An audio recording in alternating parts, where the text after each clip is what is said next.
When Clint Eastwood approaches a girl outside a luxurious restaurant, his commanding presence and unmatched charm make him an incredibly attractive conversationalist, turning every word into an invitation for an unforgettable conversation.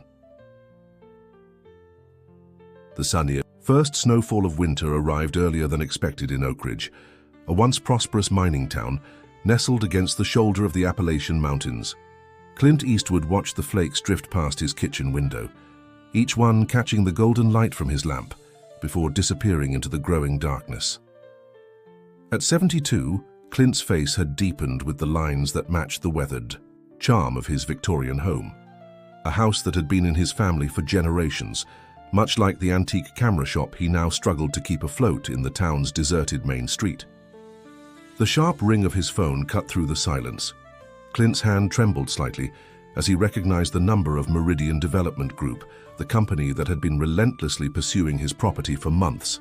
He let it ring until silence, reclaimed the kitchen, then turned back to the half-empty glass of bourbon on the counter, his father's preferred brand.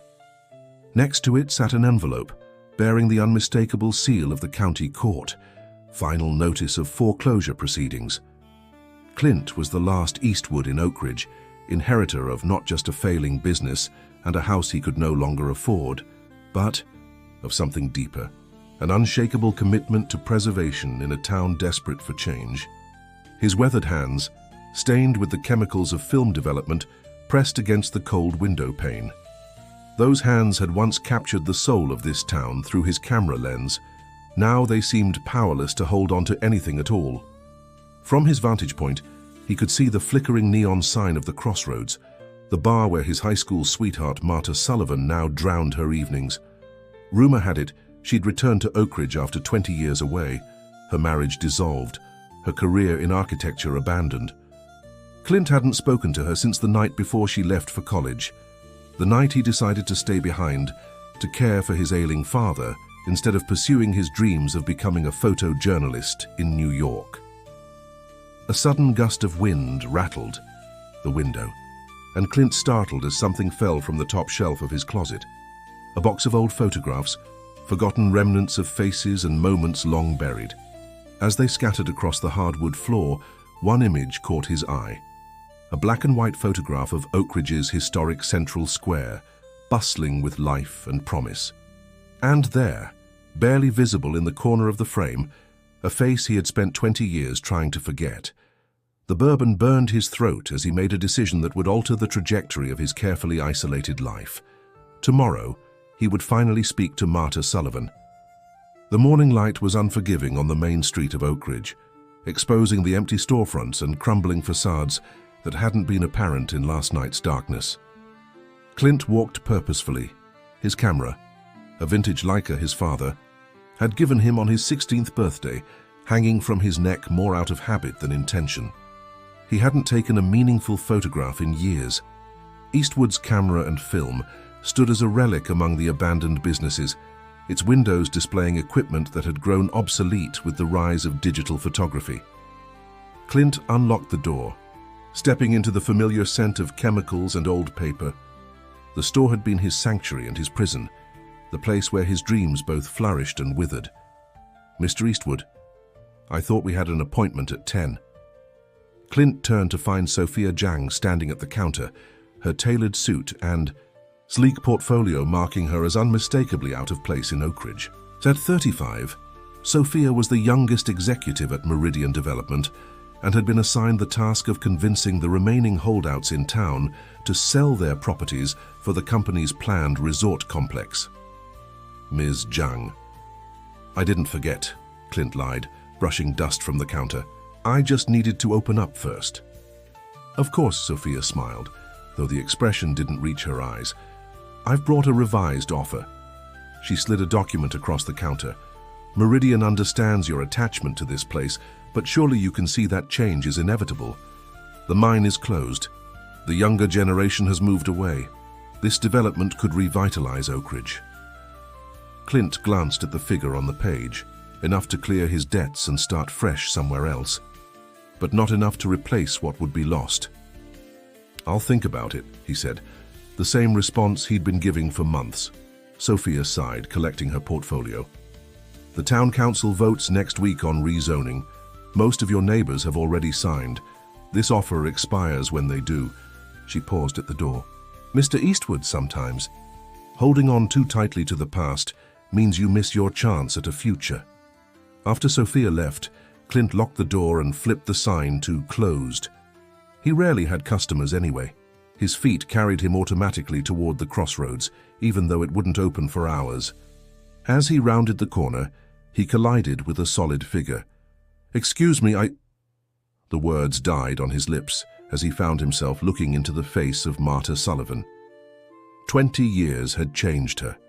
The carefree girl was now a woman with dark hair, streaked with silver and lines etched deeply around her eyes. But those eyes, warm brown that had once looked at him with such devotion, they were the same. "Clint," she said, his name falling from her lips as if no time had passed. "I was just coming to see you." "Why now?" The question escaped before he could stop it.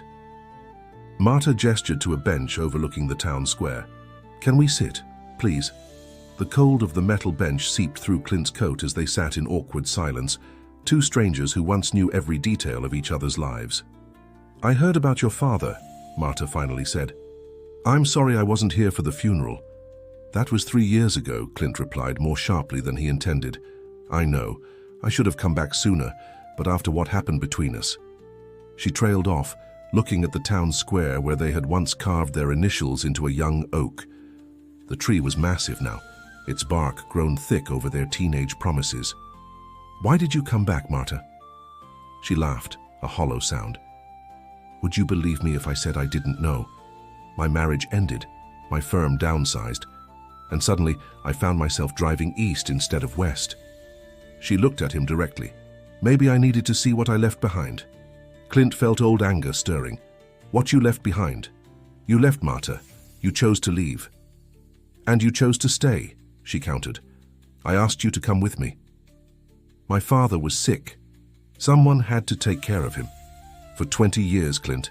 Even after he recovered from that first stroke," Marta's voice softened. "I wrote to you. For 2 years, I wrote letters that you never answered." Clint stood abruptly. "I need to get back to the shop." "Wait," Marta caught his wrist. "I heard about Meridian. They've approached me too. They want me to be the local architect for their project to preserve the town's historical character while they tear it apart." "And are you going to do it?" Her silence was answer enough. Clint pulled his wrist away. "You always were good at leaving things behind," he said, walking away before she could see the emotions threatening to surface. Back at his shop, Clint climbed the narrow staircase to the apartment above where he had grown up. In the small back bedroom that had once been his darkroom, he opened a trunk that hadn't been touched in decades. Inside, bundled with faded ribbon, were dozens of unopened letters addressed in Marta's familiar handwriting. Across town, in a modest rental cabin at the edge of the woods, Sophia Jung kicked off her heels and massaged her temples. Another day, another refusal from the stubborn Clint Eastwood. Her boss at Meridian was growing impatient, making it clear that her future at the company depended on closing this deal. Sophia opened her laptop to email her progress report, but found herself instead looking at pictures of Oak Ridge from the early 1900s, part of her research for the project. Something about the town's history had captivated her in a way no other development had. Perhaps it was the resilience of a place that had survived the mine collapse of 1952, or the unique architecture that blended Victorian elegance with Appalachian practicality. Her phone buzzed with a message from her boss. "Any progress with Eastwood? Time is running out." Sophia closed her eyes, remembering her grandmother's stories of their family's small herbalist shop in Shanghai, demolished to make way for high-rise apartments. Progress, they had called it then too. She typed a non-committal response and closed her laptop. Tomorrow she would try a different approach with Clint Eastwood.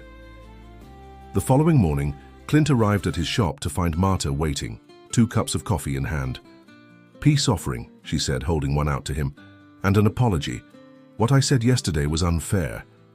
Clint accepted the coffee cautiously. "It's too late for peace offerings, Marta." "Maybe," she conceded, "but it's not too late to talk about what Meridian is planning. Have you seen the actual blueprints? The historic preservation they're promising is a facade. Literally, they want to keep the fronts of buildings and gut everything else. Clint unlocked the shop, allowing her to follow him inside. And you know this how? Because they showed me the plans when they approached me. Marta set her coffee down on the counter.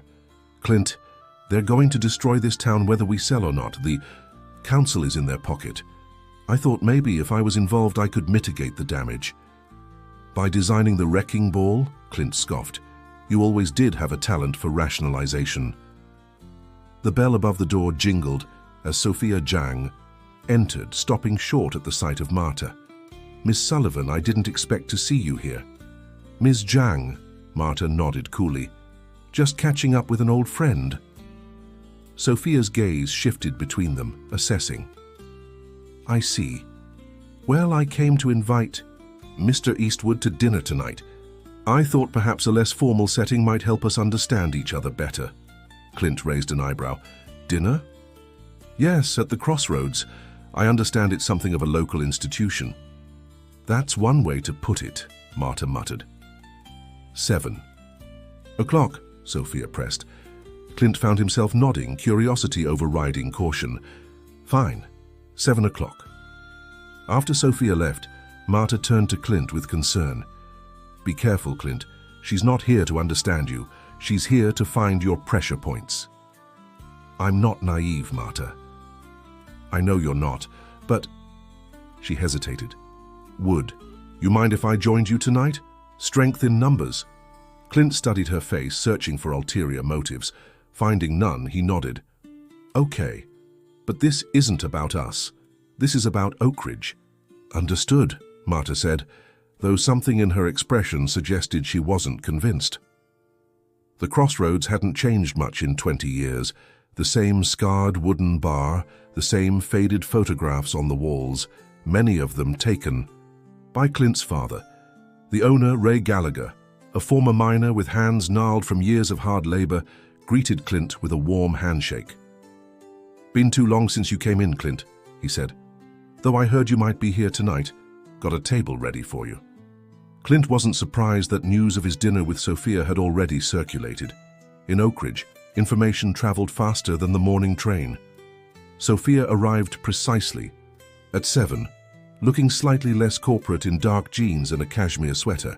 Her surprise at seeing Marta already seated with Clint was evident, but she recovered quickly. The more the merrier, she said smoothly, sliding into the booth. Though I had hoped for a chance to speak with Mr. Eastwood one-on-one. Clint corrected. If we're having dinner, you might as well use my first name. Ray brought over 3 beers without being asked, giving Sophia a once-over before retreating to the bar. So, Sophia took a sip of her beer, I've been researching Oakridge's history. It's fascinating, especially the photography archive at the local library.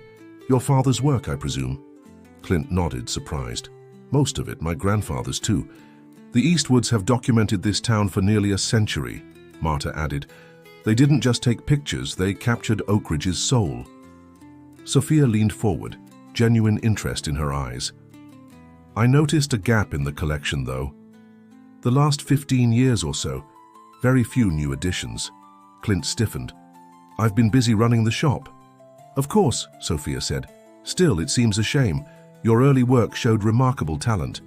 The conversation shifted to safer topics. Sophia's childhood in Chicago, Marta's architectural projects in Seattle, the history of the Crossroads itself. By the time they ordered food, the initial tension had dissipated somewhat. I'll be honest, Sophia said, pushing her plate aside. I did want to discuss business tonight, but not in the way you might think. She pulled a folder from her bag.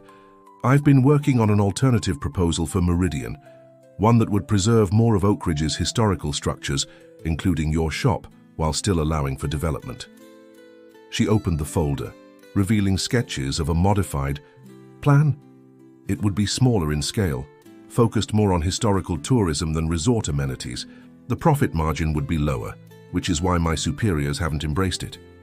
But if I could show them local support. Clint exchanged a glance with Marta, skepticism evident. Why would you do this? Isn't your job to get us to sell? Sophia hesitated, then spoke quietly. My grandmother's neighborhood in Shanghai was destroyed for progress. Her stories, her community, erased. I joined Meridian because I believed in thoughtful development, not whatever this is. She gestured to the original plans. I'm not asking you to trust me completely, just to consider that maybe we could find middle ground. Marta picked up the sketches, her architect's eye assessing them. These are preliminary, but they have potential. It would still mean change for Oak Ridge. Change is coming regardless, Sophia replied. The question is whether it preserves what matters. Clint stood abruptly. I need some air. Outside, the snow had started again, soft flakes catching in Clint's hair as he leaned against the brick wall of the crossroads. The door opened, and he expected Marta, but it was Sophia who joined him. For what it's worth, Sophia said, I understand why you've held on so tightly. This town is in your blood. Clint laughed bitterly. Is that your professional assessment? No, Sophia replied. It's what I see in your photographs, the ones in the library. They show love for this place, deep, abiding love. The sincerity in Sophia's voice caught Clint off guard. Before he could respond, Marta appeared at the door. Everything okay out here? Clint nodded, suddenly exhausted. I should get home. It's been a long day. I'll walk you, Marta offered. Sophia gathered her things, leaving the folder with her alternative plans. Think about it, Clint, that's all I ask. As Marta and Clint walked through the snowy streets, the silence between them felt different. Not the tense quiet of unresolved anger, but something more contemplative. You think she's sincere? Clint finally asked. Marta considered. I think she might be. But even if she is, she's fighting an uphill battle against her company. They stopped in front of Clint's house, light spilling from the windows he'd left illuminated. Would it be so terrible, Marta asked softly, to accept that Oak Ridge is changing, to change with it? Clint looked up at her, snow gathering on his eyelashes. You don't understand, Marta. This town, this house, my father's shop, they're all I have left. That's not true, Clint, Marta said, her voice barely audible. You have more than that, you always did. Before he could ask what she meant, she brushed snow from his cheek with a gentle touch, then turned and walked away, leaving Clint standing in the swirling white, feeling as though something significant had just shifted beneath his feet. A town council meeting was standing room only, the old municipal building filled beyond capacity with Oak Ridge residents. Clint sat near the back, his camera, loaded with film for the first time in years, resting in his lap. Marta sat several rows ahead, her shoulders tense under her blazer. Sophia stood near the front, her corporate armor back in place, though Clint noticed she clutched the folder containing her alternative proposal. Mayor Wilson, whose family had owned the hardware store for generations before selling to Meridian, called the meeting to order. Tonight's agenda includes the vote on rezoning the historic district to accommodate the Meridian Development Group's proposed Oak Ridge Resort and residences. Representatives from Meridian will present their plans, after which the council will vote. A murmur rippled through the crowd as Sophia's supervisor, a man introduced as Robert Keller, took the podium. His presentation was slick and convincing, promises of jobs, economic revival, and careful preservation of Oak Ridge's unique character. What he described bore little resemblance to the actual plans Clint had seen. When he finished, Mayor Wilson opened the floor for comments. Marta was the first to stand. I've reviewed these plans as a professional architect, she said, her voice steady. What Mr. Keller described is not what Meridian intends to build. Their preservation efforts amount to little more than facadism, keeping the face of buildings while gutting their substance. Much like their presentation tonight. Keller's expression hardened. Ms. Sullivan was approached about joining our project and declined. Her comments should be viewed in that context. I declined because what you're proposing will destroy this town, not save it, Marta replied. Clint found himself on his feet before he could reconsider. I have photographs, he said, his voice stronger than he expected. Before and after shots of towns where Meridian has completed similar projects. The reality doesn't match their promises. He approached the council table, spreading out the prints he had compiled over the past week, research he had conducted in a frenzy of renewed purpose. This was Chester, Pennsylvania, he said, pointing to images of a historic district before and after Meridian's development.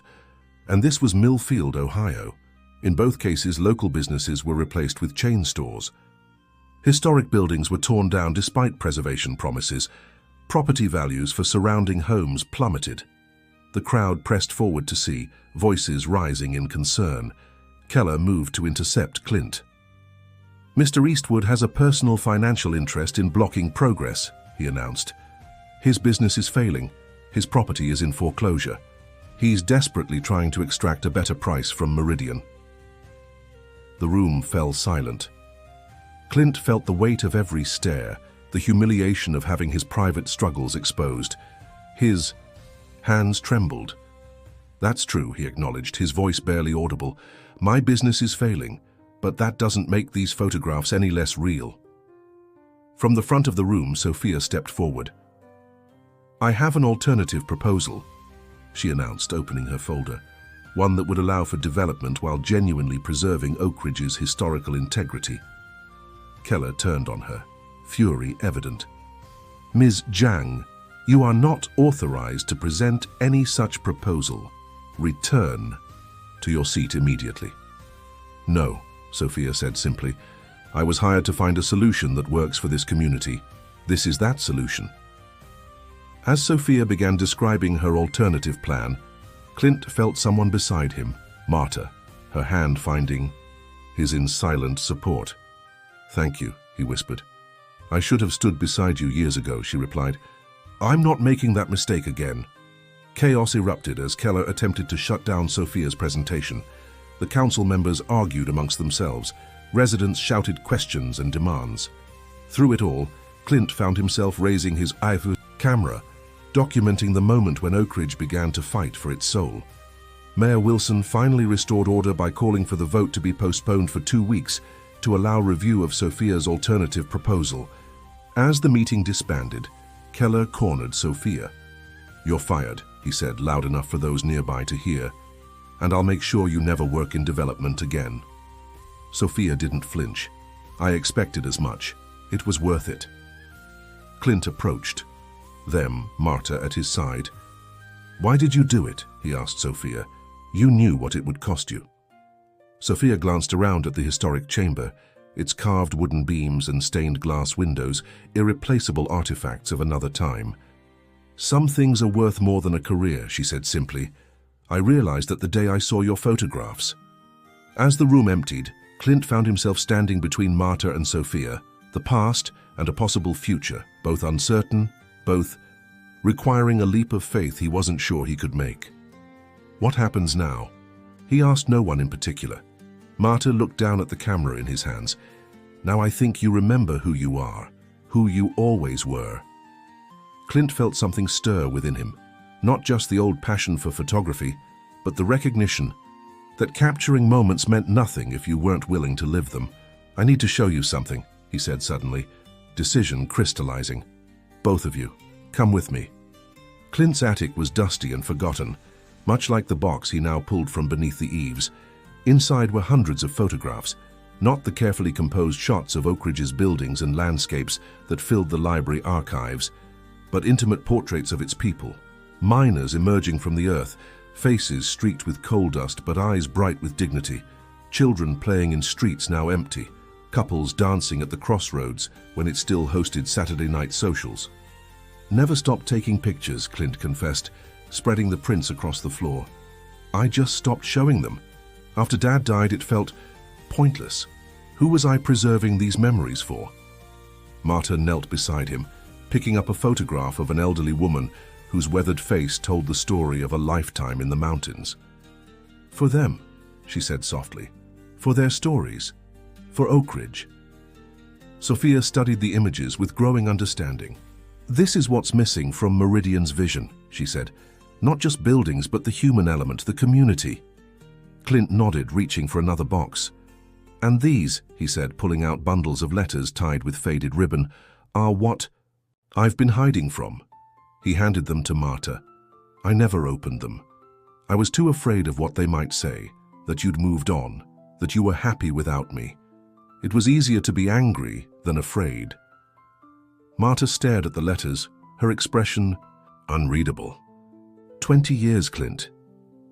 "I know," he whispered. "I'm sorry."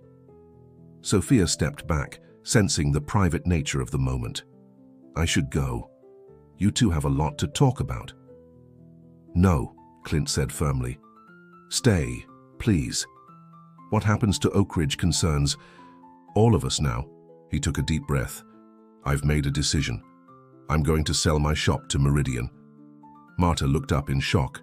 "Clint, after everything we learned tonight?" "Let me finish," he interrupted.